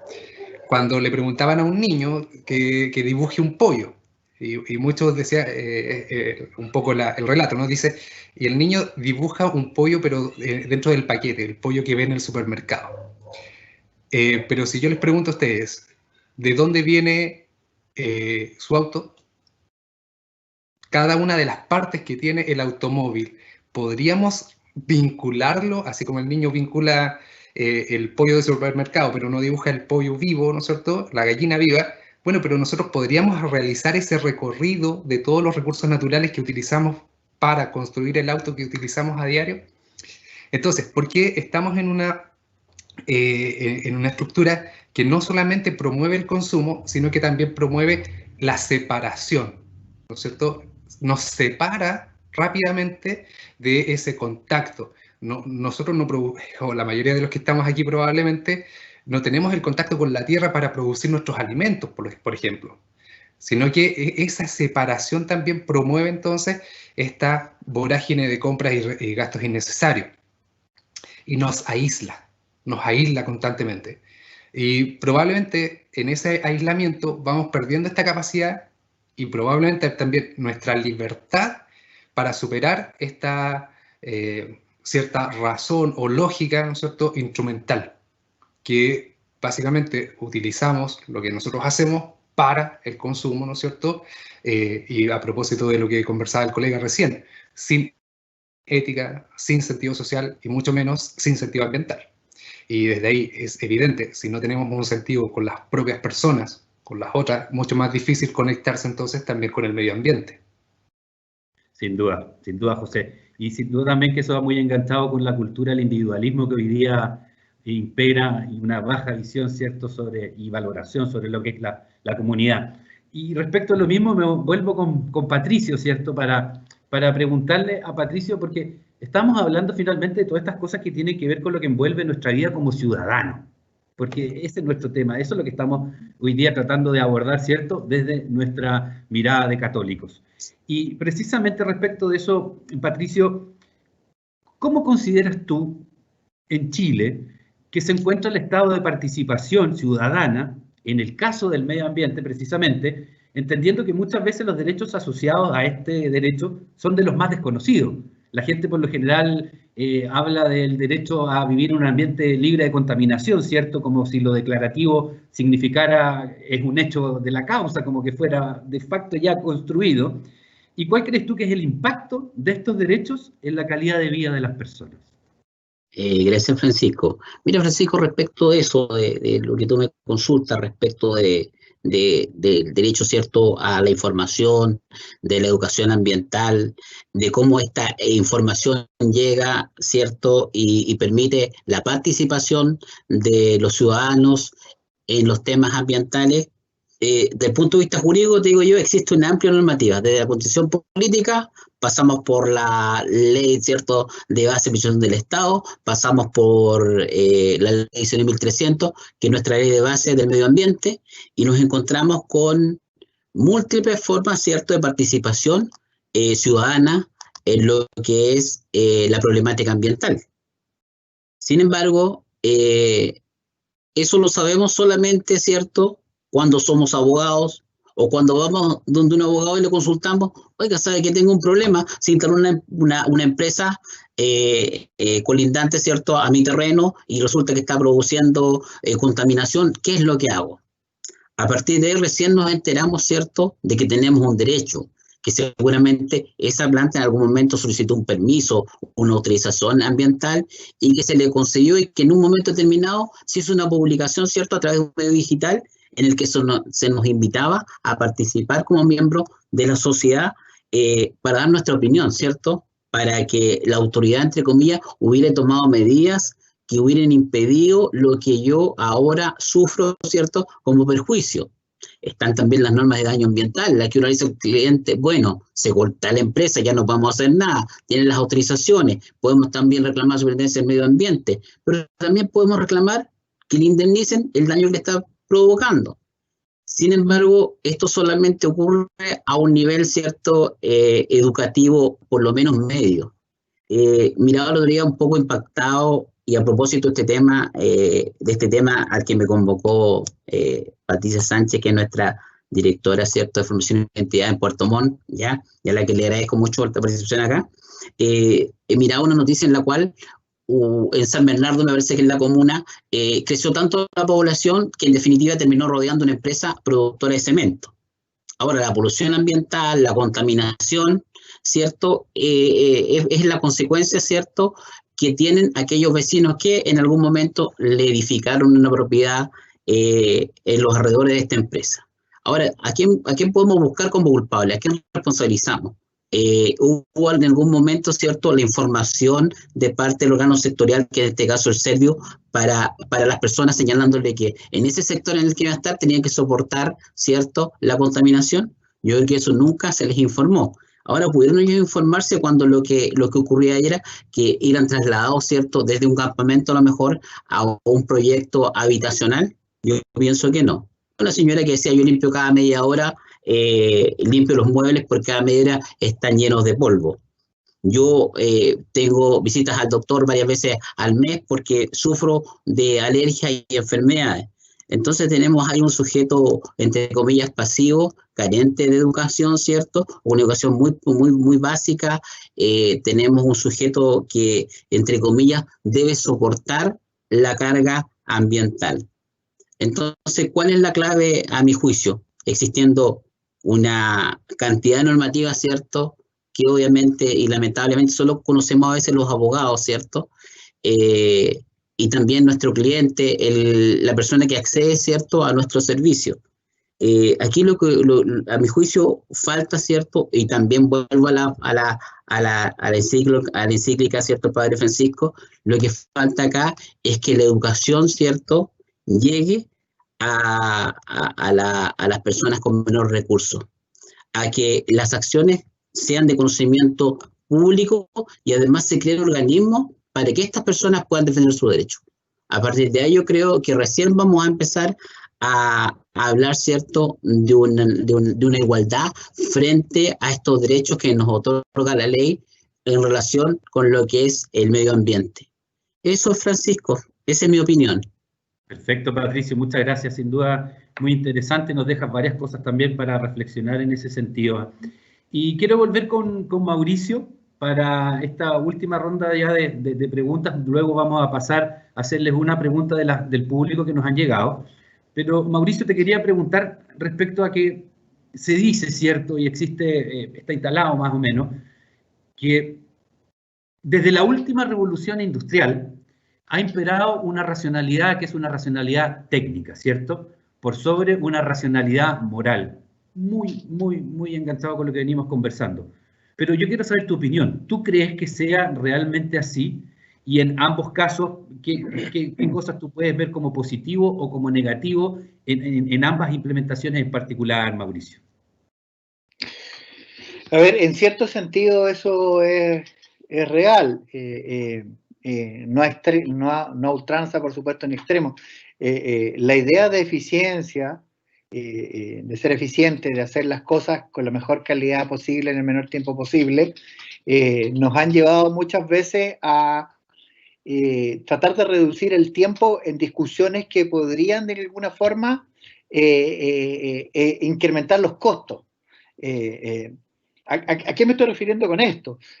Cuando existen dudas al respecto de si algo está bien o no está bien, procedemos usualmente a fijarnos en los beneficios, y para eso tenemos una doctrina muy utilitarista y muy consecuencialista del caso. En otras palabras, nos fijamos solo en el fin deseado, y como el tiempo conspira muchas veces en el gasto que podemos tener para poder tomar una decisión, usualmente no reparamos en los medios. No estoy diciendo que esto sea siempre así, pero efectivamente hay mejores medios o medios que tal vez requieren más tiempo para conseguir el mismo fin, y a veces nos vamos por los medios más sencillos que finalmente pudiesen de alguna forma no ser los mejores para conseguir ese fin.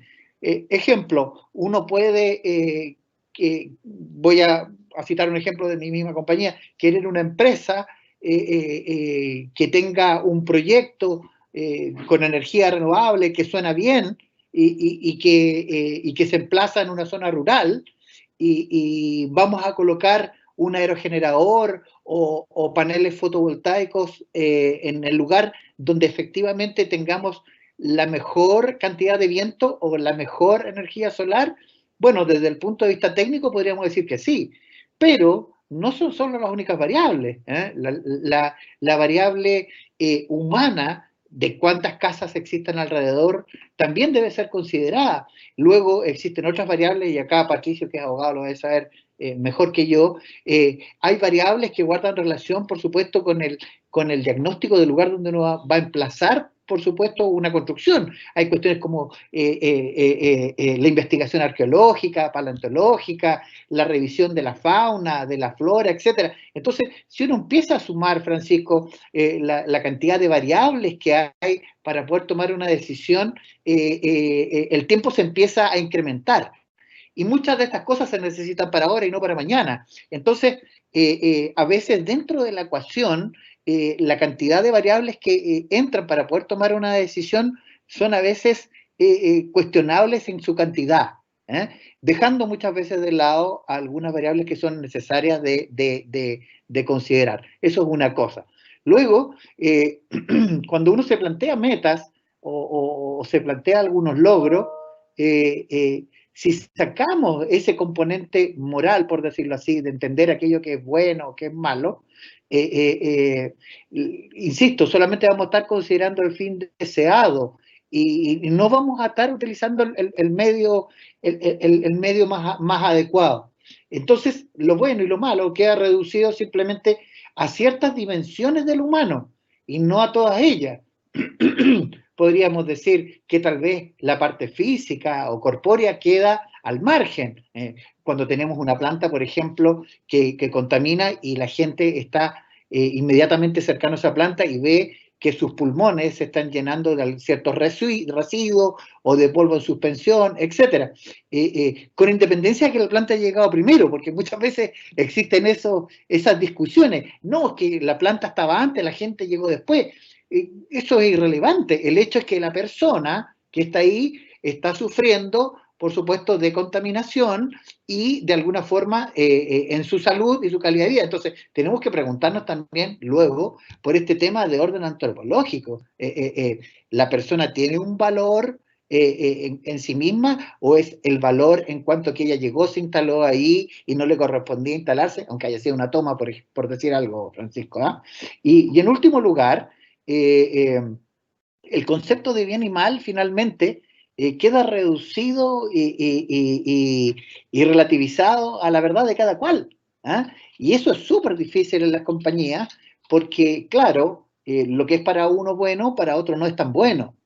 Y esto engancha un poco con lo que yo decía al principio de la decisión que toman las compañías acerca de sus jerarquías o estructuras valóricas, donde está claro que si tomamos una decisión al respecto de esta suerte de articulado por el cual nos queremos guiar, tenemos que más o menos tratar de que todos aquellos que en esta compañía o en una sociedad tengamos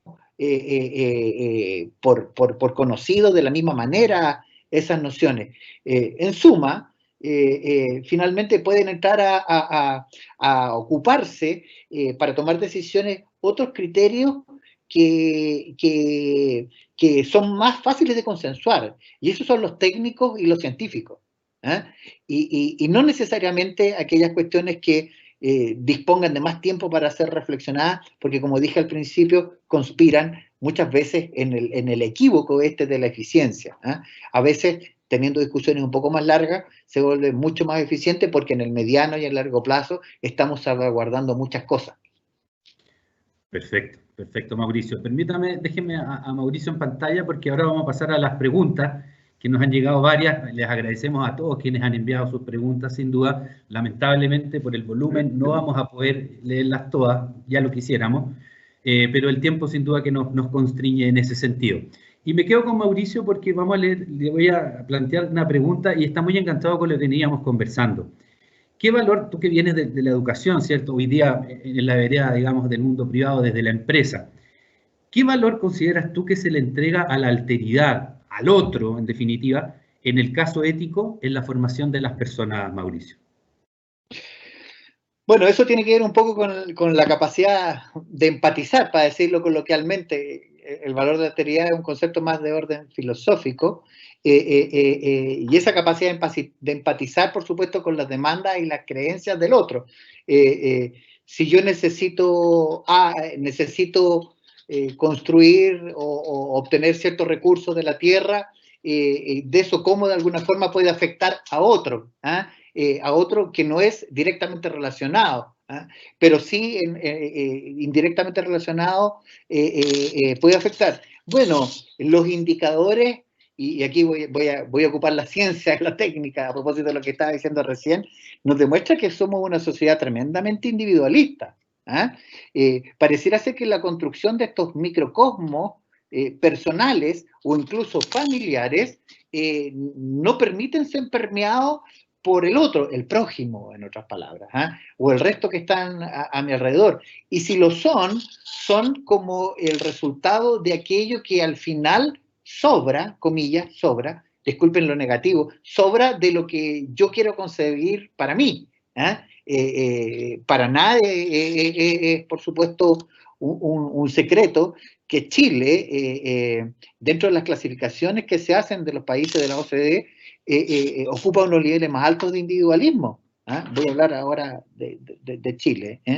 Y bajo esa lógica, por supuesto, lo que yo haga tiene un criterio de primer, segundo y tercera importancia en cuanto a yo como persona, olvidándonos y resguardando muchas veces, y sin resguardar muchas veces al otro. Más allá de que existan muchas demandas que hablen de justicia social o de justicia que es para todos, pero en nuestro optar vemos que la consideración del otro, esa alteridad, es muy baja, porque efectivamente yo poseo mi verdad y la verdad del otro no va a permear la mía, porque la mía es la que le da sustento a mi vida y a la vida de aquellas personas que están a mi lado, y no a la de él. Entonces, ¿cuál verdad es más verdad, por decirlo así?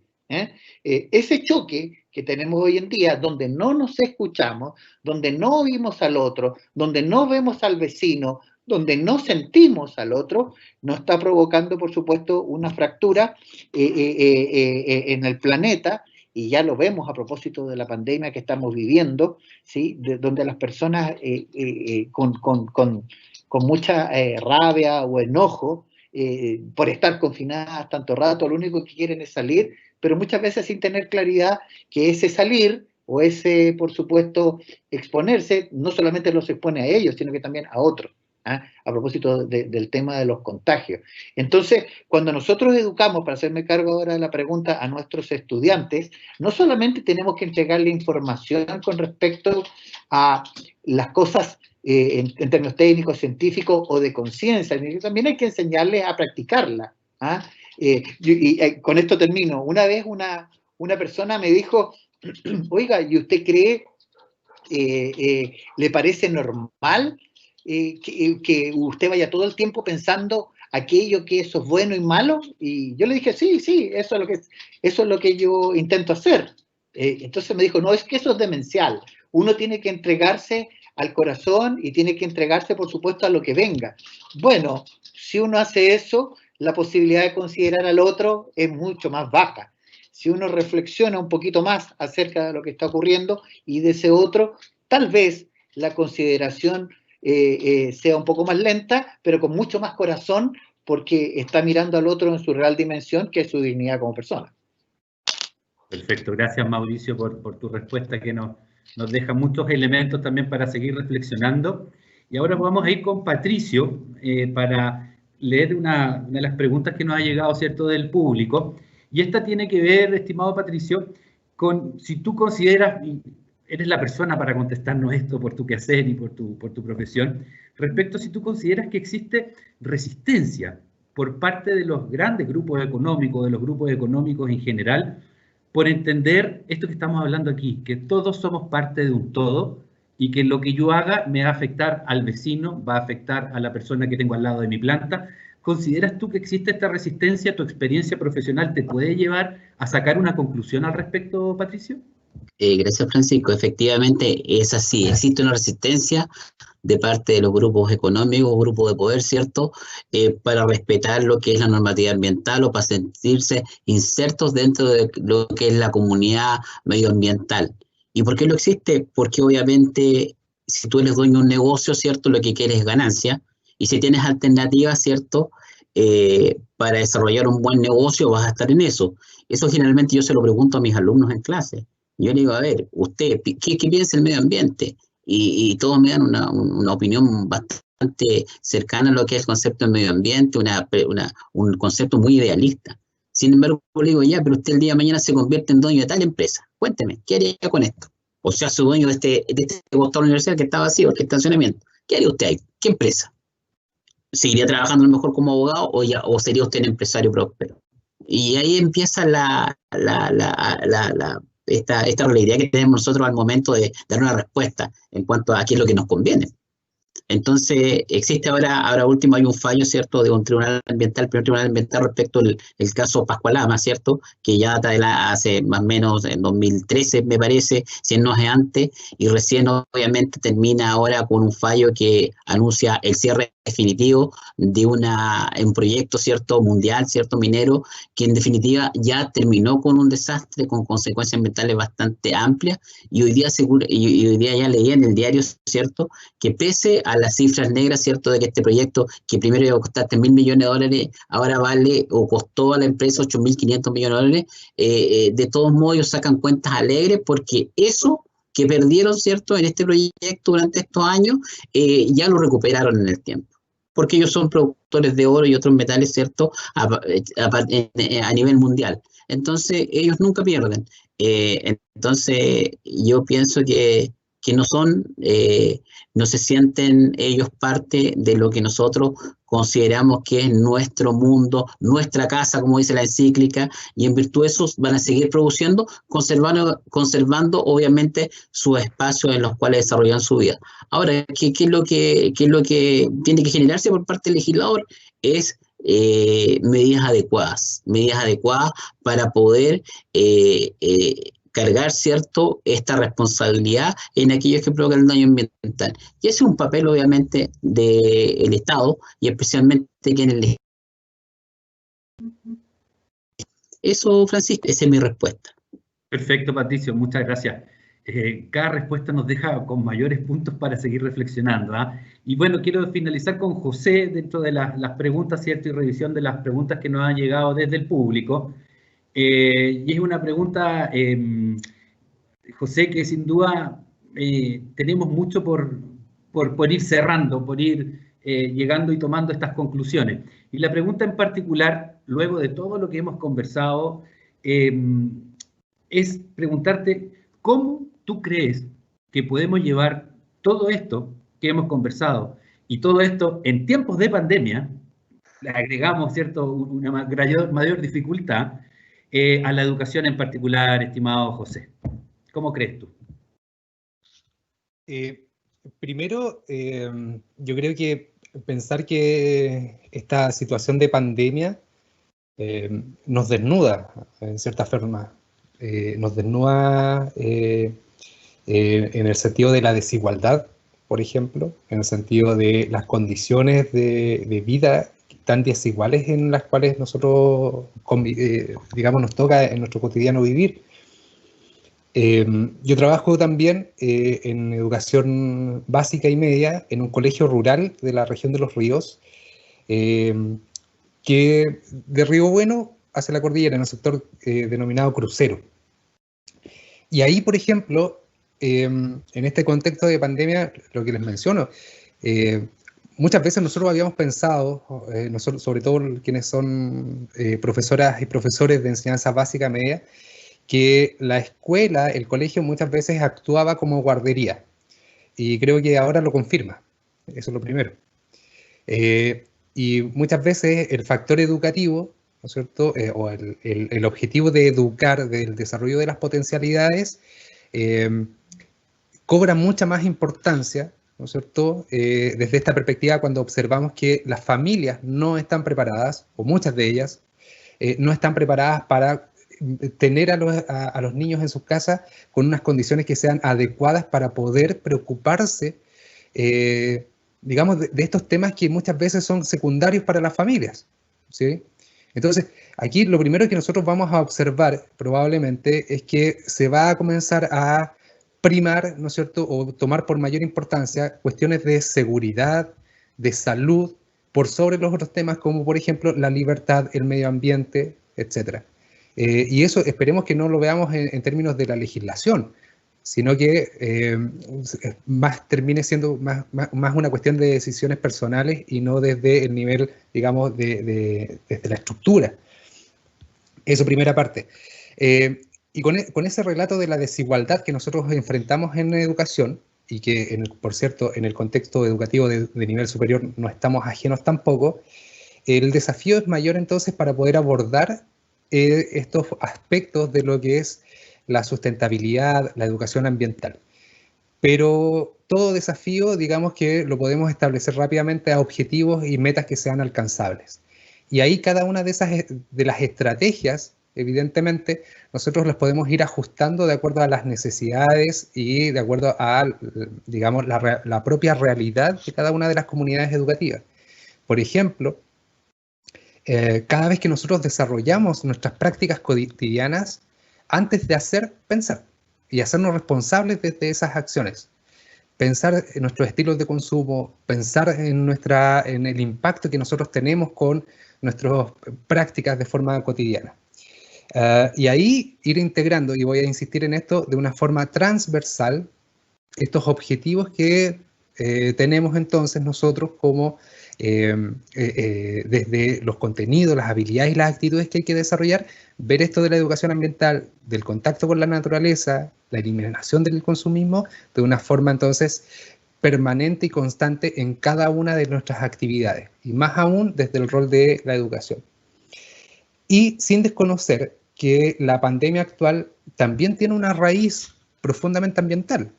Es decir, esto se genera especialmente por la destrucción de los hábitats, y con la destrucción de los hábitats, entonces, entre comillas, ¿no es cierto?, la presión que se hace sobre esta fauna se mueve, se transforma, ¿cierto?, se va adaptando, y prontamente tenemos entonces, ¿no es cierto?, nuevos virus, o estos virus que ya no son nuevos, sino que salen, ¿no es cierto?, y se ponen en contacto con los seres humanos y se genera esto.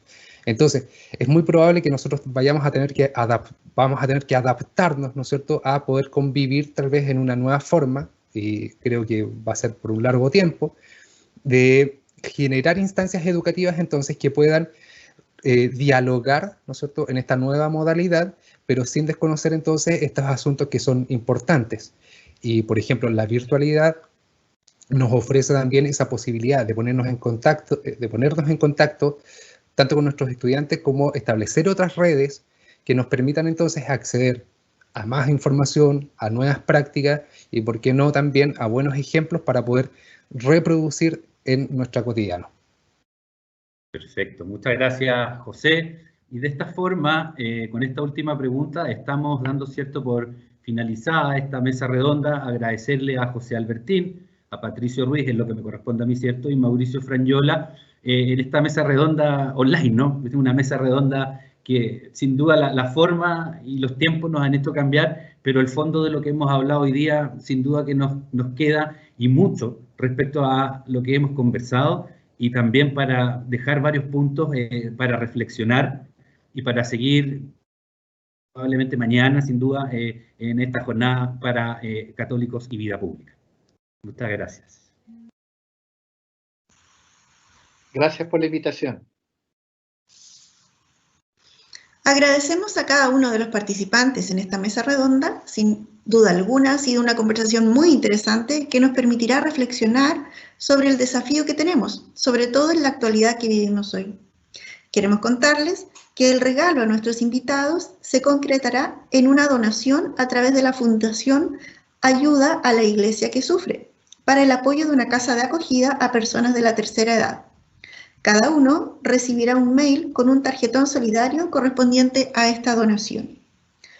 Por otro lado, es muy importante para nosotros recabar su opinión de este encuentro, por lo que les pedimos completen la encuesta online que hemos compartido en el chat. Ahí pueden encontrar el link y responder algunas preguntas que son muy importantes para nosotros.